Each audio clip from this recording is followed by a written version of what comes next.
7 o'clock, meeting of the Planning Commission will come to order. And roll call, please. David Dahl. Here. Margot Maureen. Here. Britton Sanders. Here. Greg Sutton. Here. John Scott Walker. Colleen Murphy White. Here. I've been fun. Here. City Clerk.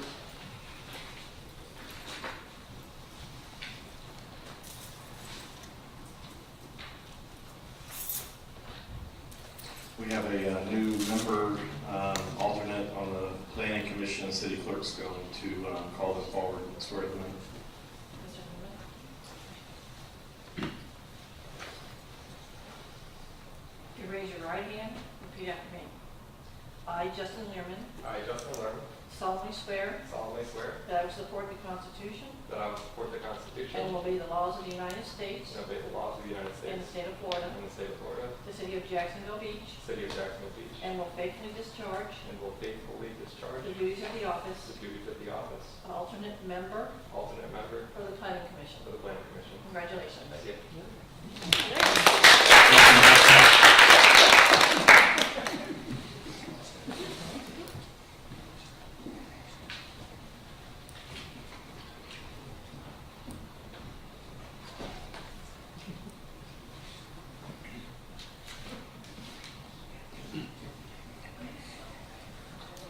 So, with Mr. Lehrman joining us, let's do a roll call one more time, please. Margot Maureen. Here. Britton Sanders. I'm here. John Scott Walker. David Dahl. Here. Colleen Murphy White. Here. Justin Learman. Here. Greg Sutton. Here. All right, I believe we have minutes from the December 9th meeting. Any discussion? Do I have a motion? Motion approved. Second. All in favor? Aye. Aye.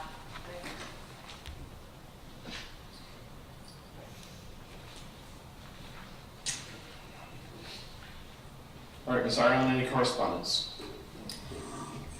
The planning department did not receive any correspondence directly, but I did receive via email some letters from Ms. Mooring that I believe all of you may have also received. It was one letter that was signed by 7 different property owners in regards to PC 37-19. So if you had any correspondence, you can announce that at this time. For the record, I just got a couple emails from Mr. Ken Marsh, and videos and some feedback on PC 3719. I got the same emails. I got all of the emails. They were dated January 7th. And again this morning, got the continued list of all the people that signed the letter. I also got the same emails from Ken Marsh.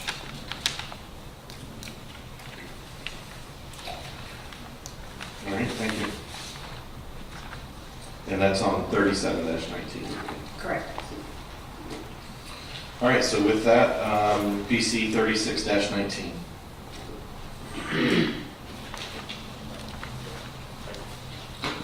PC 3619 is a conditional use application.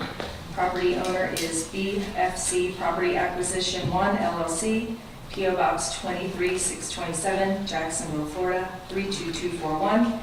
The applicant is Kingpin LLC, or The Bearded Pig, 2002 San Marco Boulevard, Suite 204, Jacksonville, Florida 32207, and the property location is 1700 South 3rd Street, and the request is for conditional use approval for outdoor restaurant seating at a new restaurant for property located in a commercial limited C1 zoning district pursuant to section 34-342D20 of the Jacksonville Beach Land Development Code. The subject property is located on the west side of South 3rd Street, just south of 16th Avenue South. The existing structure was built in 1976 and has historically been occupied by a bank. The most recent bank tenant vacated the property in 2018. The property is under new ownership and a restaurant tenant is preparing to renovate the property and occupy the building. The tenant was advised by staff that conditional use approval would be required for the proposed outdoor seating area shown on the site plan. Maximum outdoor restaurant seating for this property is 1,500 square feet. The tenant is proposing outdoor seating on the east side of the restaurant facing 3rd Street.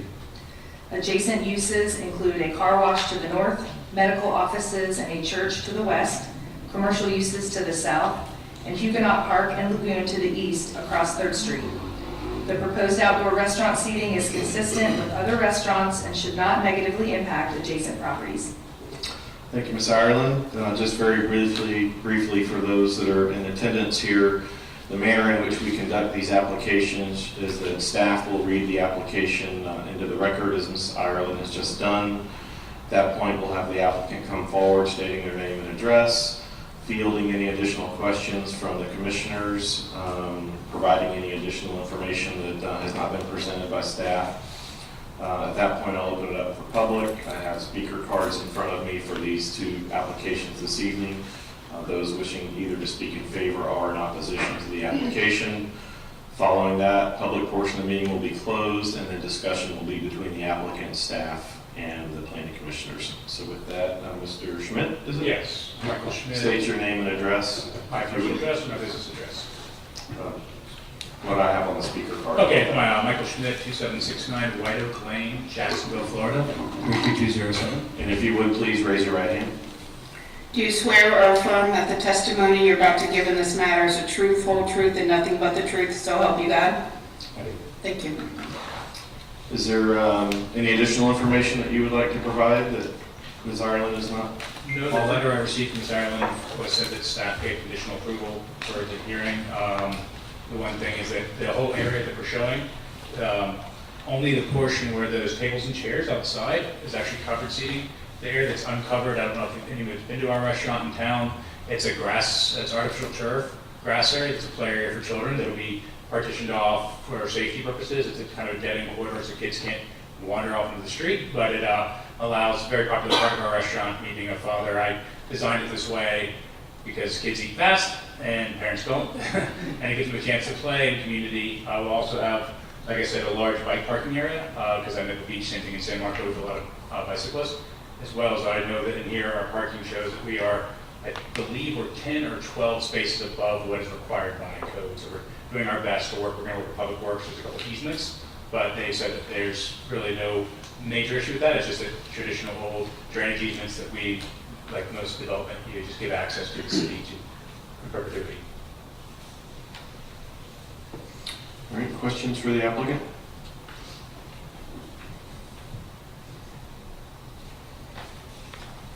Thank you. Thanks. I don't have any speaker cards for this application. Was there anyone that wished to speak in favor or in opposition to the application? Sir? Steve Williams, 3731 Duval Drive. Just wanted to say I've eaten at his restaurant many times. Actually, I need you to be sworn in if you would raise your right hand. Do you swear or affirm that the testimony you're about to give in this matter is the truth, whole truth, and nothing but the truth, so help you God? Yes. Thank you. Thanks. Just quickly wanted to say Steve Williams, Duval Drive, Jacksonville Beach. Wanted to express my support for his restaurant. I've eaten there many times in San Marco. It's a wonderful, great family atmosphere, and it'll be a great asset to the community. Thank you, sir. Anyone else wishing to speak in favor or in opposition? All right, public portion of the meeting is closed. Any discussion or do I have a motion?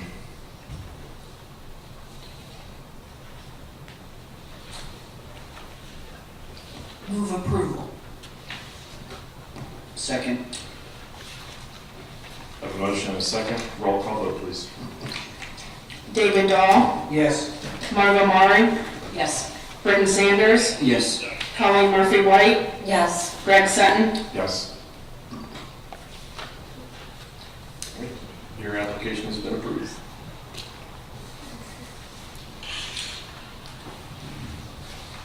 Ms. Harlan, PC 37-19.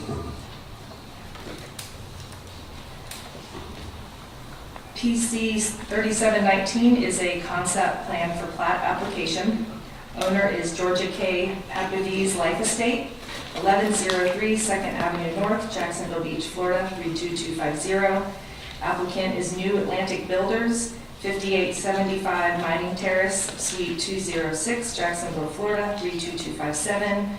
The agent is Jim Watson with New Atlantic Builders, address same as the applicant, and the property location is 231 21st Avenue South, and the request is for a concept plan for plat approval for a proposed 3-lot fee simple townhouse subdivision located in a residential, multiple-family RM2 zoning district pursuant to Section 34503 of the Jacksonville Beach Land Development Code. The subject property is located on the northwest corner of Gale Avenue and 21st Avenue South and consists of 2 platted lots of record. The property has been developed with 1 single-family use since 1967. The applicant plans to redevelop the property into 3 fee simple townhouse lots and was advised by staff that concept plan for plat approval would be required in order to subdivide the property into the 3 townhouse lots. The proposed lots are consistent with the minimum lot area, which is 2,500 square feet for exterior and 1,500 square feet for interior lots, and street frontage standards, 25 feet exterior and 15 feet interior lot widths, for townhouse lots in residential multiple-family RM2 zoning districts. Adjacent uses include single-family residential to the north and west, and multiple-family residential to the east and south. The proposed development of townhouses on the property is consistent with the development in the surrounding area, and the proposed lots are consistent with the RM2 lot size and dimensional standards required. All right, thank you, Ms. Ireland. If the applicant's present. If you would raise your right hand, please. Do you swear or affirm that the testimony you're about to give in this matter is the truth, whole truth, and nothing but the truth, so help you God? Yes, ma'am. Please state your name and address for the record. Jim Watson, 5875 Mining Terrace, Suite 206, Jacksonville, 32257. Thank you. Mr. Watson, is there anything you would like to add further, or do you have any material you'd like to walk us through? Well, I'm just going to say that it was zoned multi-use, multifamily already, and we just wanted to define it for the planning commission on what we were going to do, and do some townhomes that were, in the $500,000 to $600,000 range. I've got a little example of what we're doing. We did this 2 blocks over on 19th Avenue South a couple, maybe 3 years ago, and it's going to be consistent with sort of a beachy coastal style townhome. So that's kind of what we're looking for. So that's kind of our plan, is to put some nice, beach product there, and use the large setbacks to not impact that lot too badly. The units are 20 by 50, so you've got 30 in the back, 20 in the front, and 1 and 2 car garages, 2 on the end units and 1 in the middle. Questions for the applicant?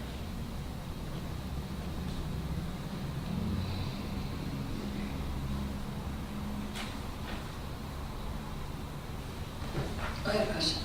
How many feet are the houses going to be? How many square feet? Overall, probably in the 2,500 to 3,000 square foot range. So you've got a 400 to 450 foot garage, and then you'll have somewhere between 2,000 and 2,500 square foot living and covered areas, front and back porches.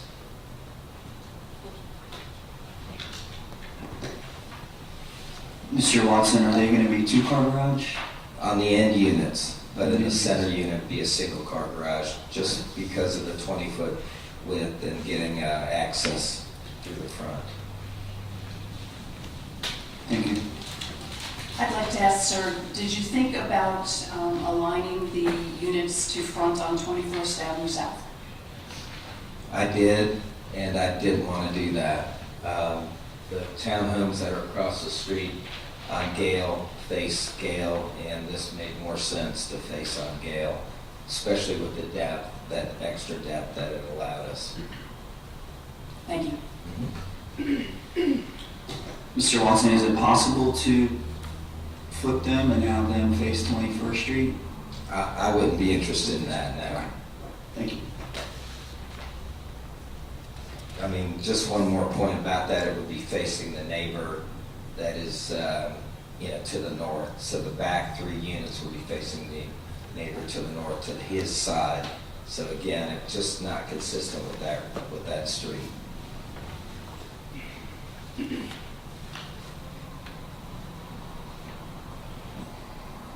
Any other questions for the applicant? All right, thank you, Mr. Watson.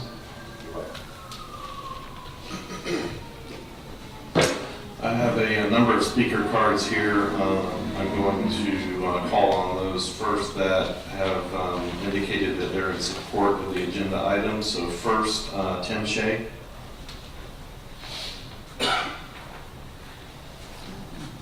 Mr. Shea, if you would please raise your right hand. Do you swear or affirm that the testimony you're about to give in this matter is the truth, whole truth, and nothing but the truth, so help you God? I do. Please state your name and address for the record. Tim Shea, 4217 2nd Street South, Jacksonville Beach. Thank you.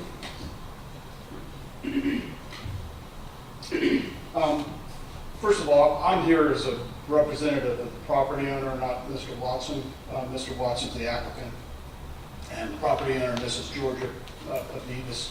She has owned this property for 53 years. Her husband, Paul, and her built this house back in 1967. And he's passed. She is looking to basically sell this property and live on the proceeds of the property. And when they contacted me, I said, well, the first thing I need to do is go contact the Planning and Development Commission or department to see what we could do with it. So at George's request, I got with the Planning and Development staff, and they helped me understand the land use, the zoning, and determine the highest and best use of the property. Given that it's in a residential multifamily 2 zoning district, which allows up to 40 units per acre, it was clear that a townhome project made the most sense. It's 3 townhomes. The property will support it. We met all of the setback requirements. We meet all of the necessary square foot requirements, et cetera, with this particular design. So with that in mind, I got the application, read through it, met with the applicant, and encouraged the applicant to be sure to do everything he could to comply with the concept plat for plan standards that are in the application. And you're, I'm sure, familiar with the standards, but for the record, I'll go ahead and brief them. The standards are: the concept plan is consistent with the goals, objectives, and policies of the comprehensive plan. B, the concept plan is compatible with surrounding land uses. C, the concept plan is adequately designed so the general layout of the proposed development will be compatible with surrounding land uses and not be at such a variance with other developments so as to cause substantial depreciation in property values. I was pleased to see the memorandum that Ms. Ireland sent everybody on the Planning Commission, where she, in essence, agreed that we meet all of the standards as per the application, and the proposed development complies with all the street frontage standards, et cetera. The staff further affirmed in that memorandum that the proposed development of townhouses on the property is consistent with the development in the surrounding area. These luxury townhomes, as Mr. Watson had mentioned, are going to be 2,100, 2,000 square feet to 2,500 square feet and bring a substantial value to the neighborhood. We believe we met all the standards required for the concept to plat, for the plan concept to plat, and we would certainly appreciate your approval. Thank you. Thank you. Steve Williams. Do you swear or affirm that the testimony you're about to give in this matter is the truth, whole truth, and nothing but the truth, so help you God? Yes. Can you please state your name and address for the record? Steve Williams, 3731 Duval Drive, Jacksonville Beach. And as a neighbor in that deep south end of Jacksonville Beach, Very familiar, I'm in the real estate business, very familiar with all the properties around there. I've sold them over the last 40 years, and this is very much compatible with the other properties I've sold immediately across the street, as well as a block over and a block east and a block north. Been involved with all of them. Tend to find that those are owner occupants who live there.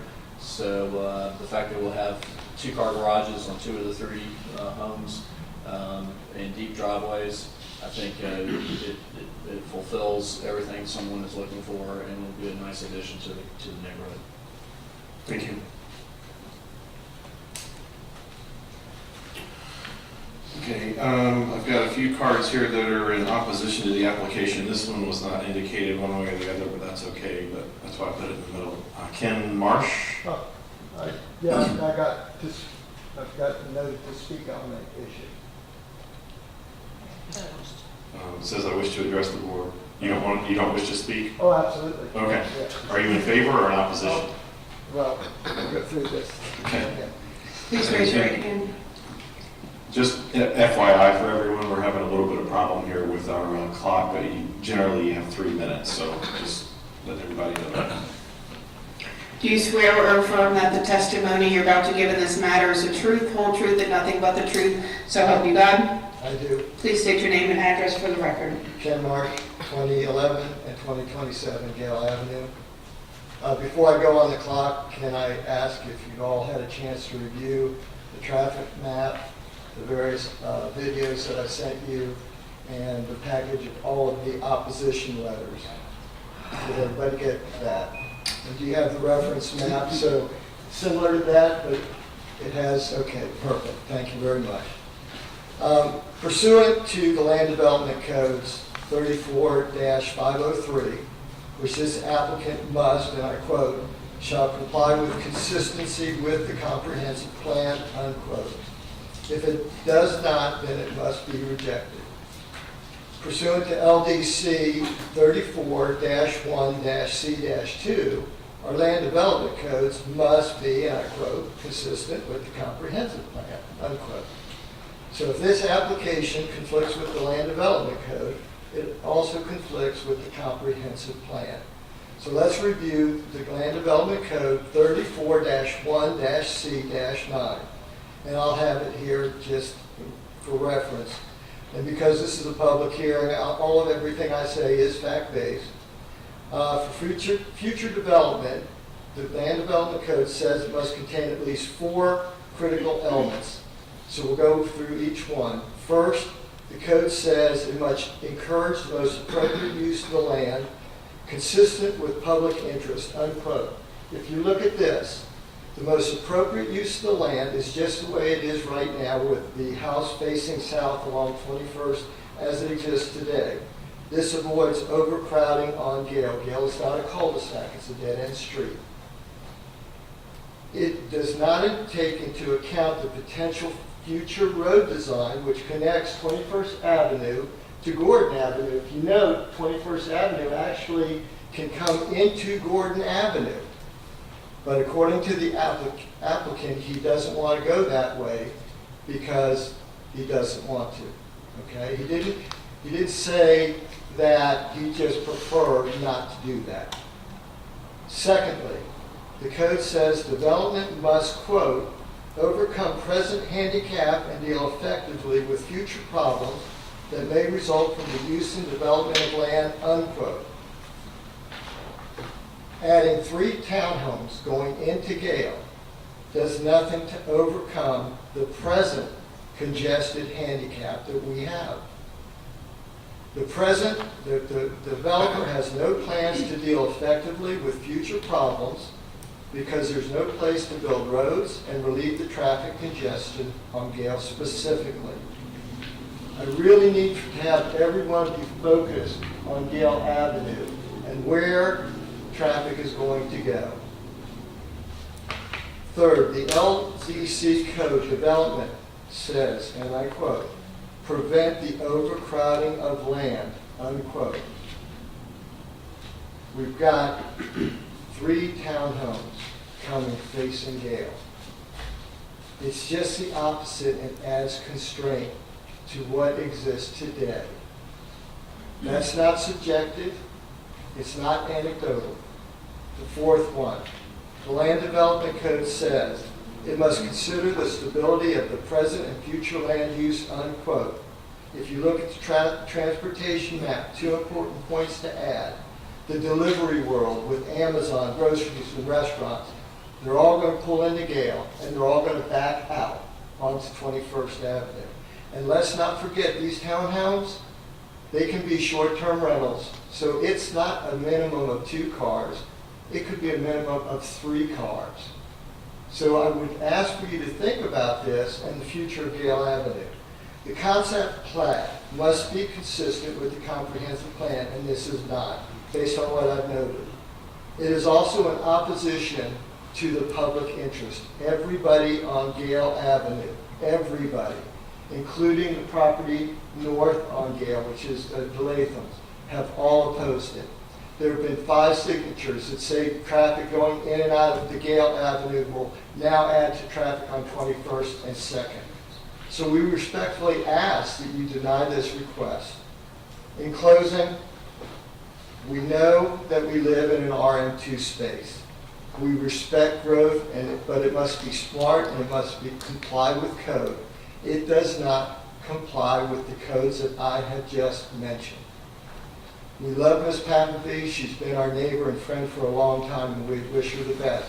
We hope she sells her lot soon, but not at the denigration of our community. Thank you very much. Thank you, Mr.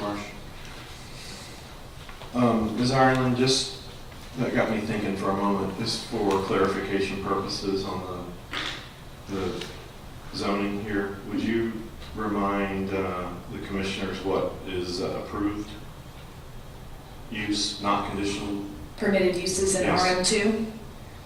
Yes, sir. The permitted uses in RM2 under 340B, 2-family dwellings, elderly-oriented group homes, multiple family dwellings, townhouses, 0 lot line detached single-family, type 1 home occupations, and most recently short-term rentals.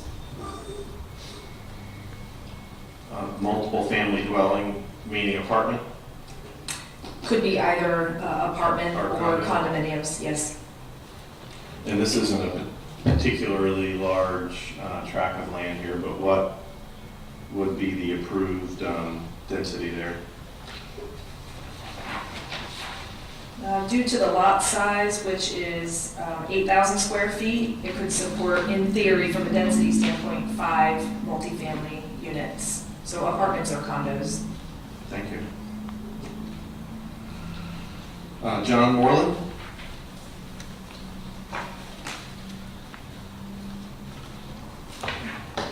Please raise your right hand. Do you swear or affirm that the testimony you're about to give in this matter is the truth, whole truth, and nothing but the truth, so help you God? Yes, I do. Could you please state your name and address for the record? John Moreland, 1707 2nd Street South, Jacksonville Beach. Thank you. 32250. Thank you. Yeah, some of you may know, I've been on the zoning variance board for about 14 years. So I'm pretty familiar with the land development code. And my sense is that this is not consistent with the land development code. The rationale for that is that I think that the land development code exists in part to guarantee that any landowner has reasonable use of land, but needs to take into account the impact on the community, the impact on the neighborhood. And my sense is that as a member of the zoning variance board for so long, I bear some responsibility for probably the overpopulation of density in some of the multifamily areas throughout town. We have pockets where, while the land development code allows them to have parking spaces, the size of the lots preclude realistic use of that. And I think that this area is one of those pockets. I'm not directly in the neighborhood, I'm about 3 blocks away, but I walk by it at least 7 times a week, if not more. I walk a lot. I walked by there at 5:30 this morning, and there were 4 cars that I assume are owned by people who live in the neighborhood, all of them parked on the street on 21st Avenue South. So that for all practical purposes, there's only one effective lane. I went by there, excuse me, at 8:30 this morning at the end of my walk, and there were 2 cars that were still parked there, and I think 2 that had moved. I went back by there about 6:30 this evening, and there were 3 cars parked on the side of the road, and not everybody, I think, is home. My concern with the density is issues of access. I'm concerned about the fact that there are going to be minor traffic accidents, and I'm also concerned, I don't have data on which of the young parents and children and toddlers actually live in the neighborhood, but I see them frequently every day when they're out walking. And the more dense the traffic gets at that particular intersection of 21st and Gale, the greater the likelihood that a child's going to be hurt. I live directly across the street from Huguenot Park, and there are frequently close calls from people who are backing out of spaces, not paying attention. And I think that if this plan is approved, it's an accident that's waiting to happen. I think that the Land Development Code guarantees that the landowner does in fact have reasonable use or can make reasonable use of their property. And I think that the present code, without exception, allows reasonable use in that they could ask for conditional use for a single-family home and put a very nice single-family home on the property. They could also actually make a 2-unit townhouse that could be connected but not necessarily share common walls. And they could do that without having to subdivide the property even more. So I think that in terms of minimum use, the landowner is already entitled to, already has a privilege of being able to develop that land. To develop it further means that they just want to make more money. And the Land Development Code explicitly prohibits increased money as a reason for a hardship to suggest that exceptions can be made. Thank you. Thank you, Mr. Moreland. Darby Marsh? Okay, just opposed to the, okay, thank you. Another one that did not wish to address was Rick Mann in opposition to the application. Thank you, sir. And Susan Maloney? Please raise your right hand.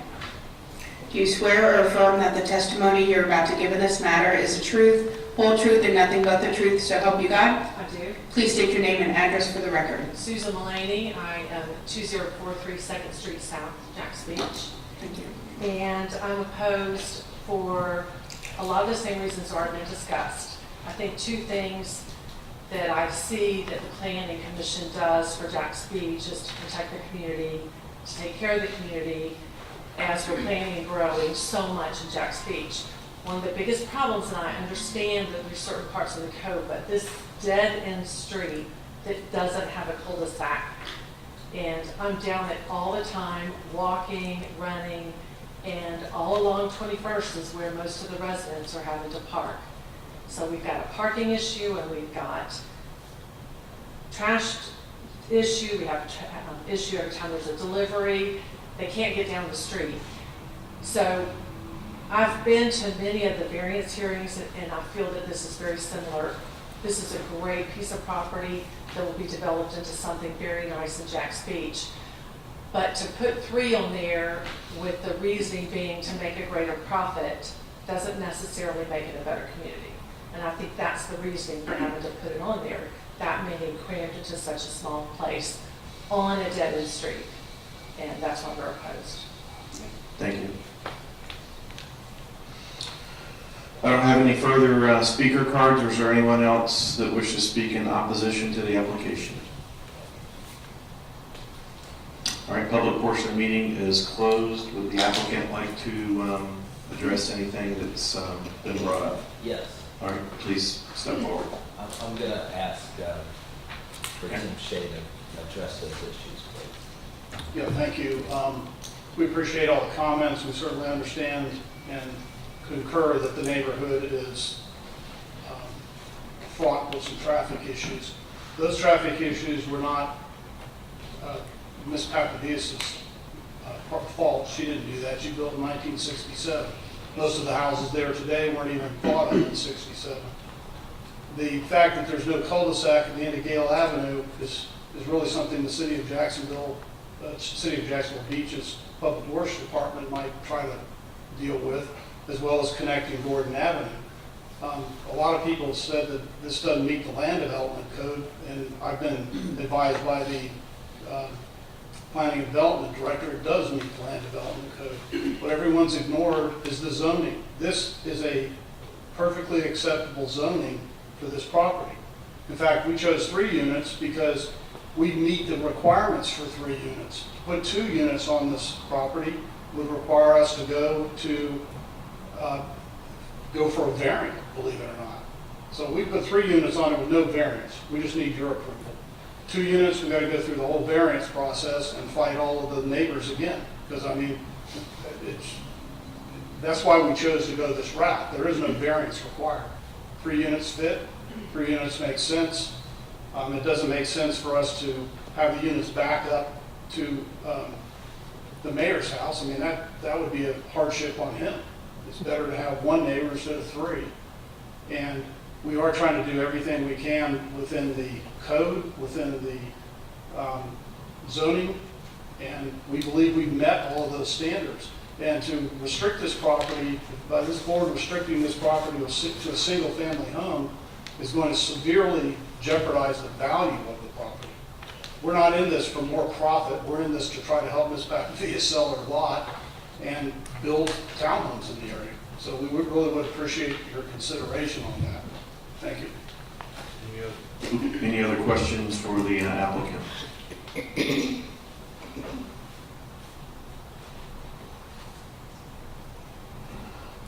Ms. May?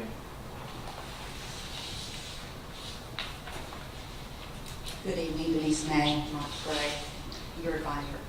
I think you've already been reminded what the 3 criteria are under 34503C. At this stage, concept plan for plat, the only determinations are consistency with the comprehensive plan, compatibility with other surrounding land uses, and design and layout. Your comprehensive plan has not been referred to yet. What has been referred to is 34-1, which are findings of the City Commission and not actual land development regulations. It does say that thou shalt do certain things and make certain land development regulations. Those are what's below it, which include the RM2 zoning criteria. As it's been mentioned, RM2 permits this use. At this stage of the game, what you do have to look at is your land development comprehensive plan. Your comprehensive plan at LU 1.2.1 has this area as high-density residential, which allows for 21 to 40 units per acre. For an 8,000 square foot lot, that equates to 3 to 7 units. So that's what it has to be consistent with. When you say RM2 permits this, it permits this by conditional use because we're actually conditioning this because it's based on what I heard from Ms. Ireland, in some cases a less intensive use than what RM2 would permit. RM2 permits a townhouse use, is what I'm saying. Correct. So the use the applicant has applied for is allowed under RM2 zoning. Sorry if I wasn't clear. I apologize, Mr. Chair. RM2 zoning allows for that. RM2 falls under high-density residential, and that's your color on the map. That's your comprehensive plan. That's what you have to look at. It's real high level at this stage of the game. There are still 2 more steps for the applicant to meet, and that is a development order, which is approved by your planning and building director. Then it has to go to City Commission for a final plat approval. So this is stage 1 of many phases in the development. And all you're allowed to look at this stage of the game is those 3 criteria. Whether or not it is consistent with your comprehensive plan, whether or not it's compatible with surrounding land uses, and whether the design and layout are adequately designed so that general layout of the proposed development will be compatible with surrounding land uses and not be at such variance with other development so as to cause a substantial depreciation in property values. And finally, I will just remind you of the competent substantial evidence standard and what is fact-based and what is not. Again, I've given you, I've given you memos on that, but just as a quick reminder, that is objective, competent evidence sufficiently relevant and material to the ultimate determination that a reasonable mind would accept as adequate to support the conclusion reached. And substantial evidence is evidence that provides a factual basis from which a fact at issue may reasonably be inferred. Mere generalized statements of opposition are to be disregarded. Fact-based testimony is not. In short, fact-based evidence is real, material, reliable, relevant evidence that tends to prove the points that must be proven, in this case, 3 criteria. It is more than emotion based on generalizations, based on conjecture, speculation, or probabilities. Are there any questions for me? Thank you for the reminder. Appreciate it. Mr. Chair, Yes, sir. Ms. May, would you review for the audience the guidance we received from the court last year regarding concept plan developments and our judgment regarding those? And I'd also like to agree with Mr. Moreland that I do believe that the variance board has some culpability in this, as you stated. I think that's exactly right. Mm-hmm. Well, and the variance law that was referred to is not applicable here because this particular applicant is not seeking a variance at this stage of the game. Even seeking whether or not they need to seek a variance is not appropriate for this level. Okay? What we are talking about is the 3 criteria, as I stated. Again, they're very high level. Is it consistent with your comp plan? Based on the density intensity allowed under your comp plan, that's what the court told us last year. What does your comp plan say? And the court reminded us that we have an opportunity to change our laws if we want to. That has to start there because the land development regulations must be consistent with and promote what's in your comprehensive plan. So the density is allowed at that level. Thank you, Ms. May.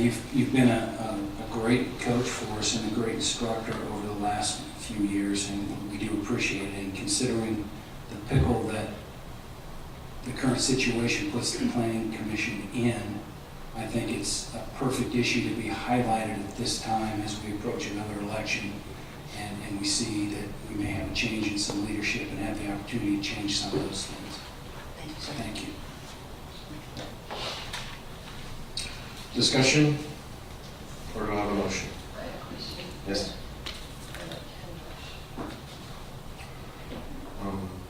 Okay. Public portion of the meeting is closed, but if you'd like to go ahead. Mr. Marsh, I'd like to ask you a question. On your map, Hang on just a second. If I could just advise Yes, sir. one more time, if you do reopen the public portion of the meeting, that is your option to do, but you will have to open it for everyone who wants to address. That means the applicant could come back up and rebut. All right. I am going to deny that.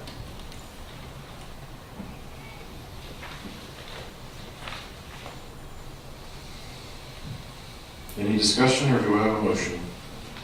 I'd like to add to the discussion. I know that my fellow commissioners will sort of expect me to say this, but I think this is an instance where I've been saying for some time that we need to take a look at our future land use and our regulations because of the way we've grown as a community. But it's also, in this instance, and I haven't been on Yale Avenue until I came to look at the site, it's also the way we live. So there's now lots more traffic on local roads as deliveries are made. We as a community have really changed. And this really is a pickle, I think is one of the things David described it as, but we need to take a comprehensive look at our regulations, our future land use and our regulations, and kind of bring them into the right decade. So, yeah, and you knew what I was going to say. Thank you.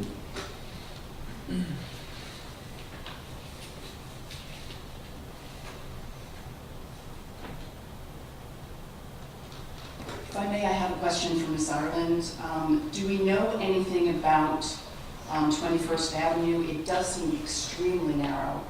And is it possible, I don't understand the discussion that was had alluding to perhaps connecting it to Borden Avenue?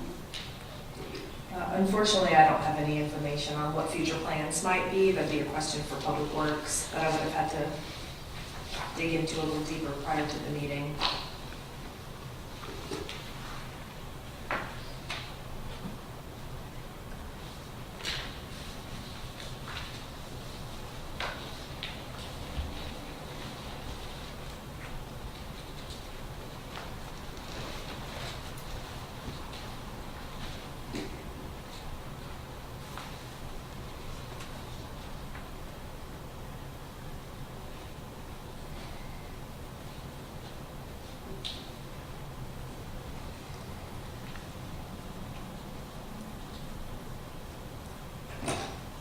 I do want to say something about this. It's certainly something that is a pickle, I would say. It's a good word for it.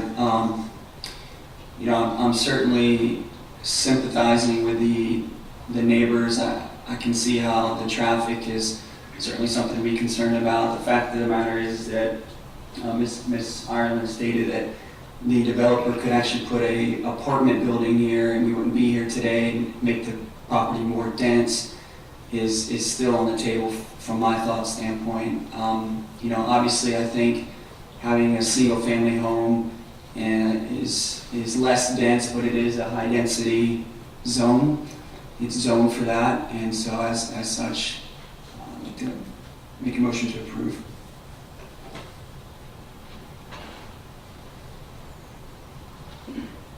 Second. All right, I have a motion and a second. Roll call vote, please. Margot Moran, Yes.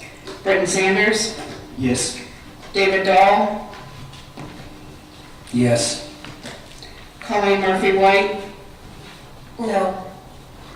Greg Sutton. Yes. All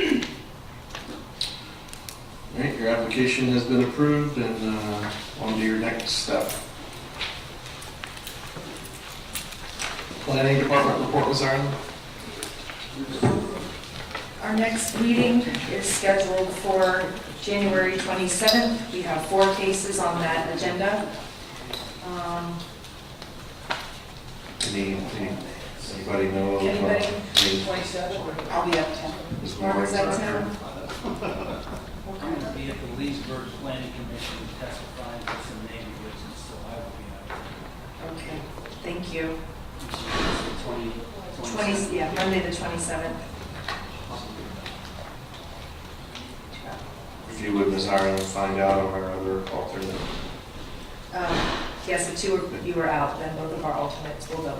Okay, just make sure our alternate that's not here. I'll make sure everybody knows that Yep. they need to vote. Thank you. Any other business?